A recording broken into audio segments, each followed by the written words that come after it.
Уважаеми зрители, остава по-малко от един месец до епичната битка между отборите на Лудогорец и Реал Мадрид в групите на Шампионската лига. Домакин на този сблъсък ще бъде националния стадион Васил Левски.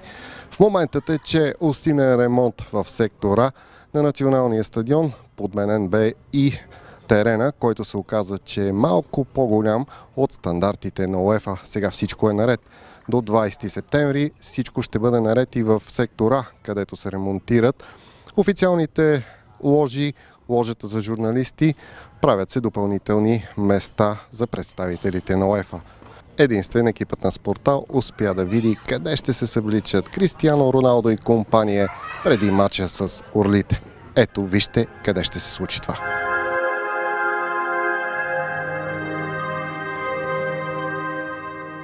Националният стадион Васил Левски тези дни навършва 61 години. Наистина, до столетна възраст. На него милиони приятели на спорта са видели епични мигове на спортна слава. Зърнали са и мъка, и сълзи. Триумфите обаче са повече.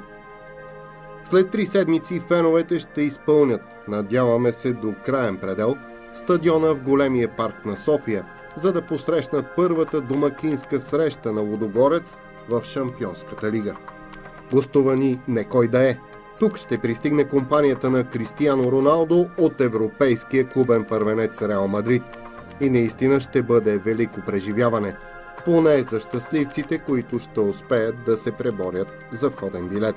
А стадионът ще ги посреща с нови одежди. В момента по предписание на УЕФА вървят трескави ремонтни работи в сектора. Напълно освежени са двете съблекални. Единственото ново, поискано от УЕФА, тук е да бъдат монтирани големи телевизори, а интернет връзката трябва да бъде перфектна. Всичко това е осигурено. Подменени ще бъдат и телевизорите и интернет приемниците в стаята на делегата и на футболните съдии.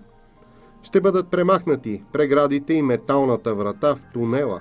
От УЕФА се чудели защо футболистите от двата тима трябва да са отделени като в кошара. Но кой да им каже, че по тези места често се случва до размяна не само на ругатни между футболистите, особено когато играят Левски и ЦСКА. Може и да е смешно, но се оказа, че досега игрището на стадион Васил Левски е било с по-големи размери. На последния матч на Лудогорец с Тяуа от УЕФА измерили 105 метра и 40 см дължина и 68 метра и 20 см ширина. Излишните квадратни сантиметри вече са отстранени и сега теренът е точно 105 на 68 метра. Точно такива размери се искат за групите на Шампионската лига.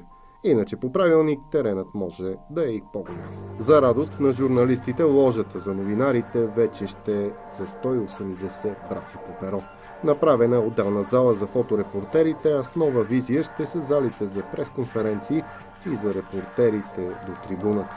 Операторите от телевизиите пък ще бъдат на козирката на стадиона. До дни ще бъде сложено модерно табло на мястото на старото в сектор Б. Таблото ще бъде също последно поколение. В момента върви и основен ремонт на VIP ложата, като видните личности ще могат да се радват на невиждан досега лукс на този стадион.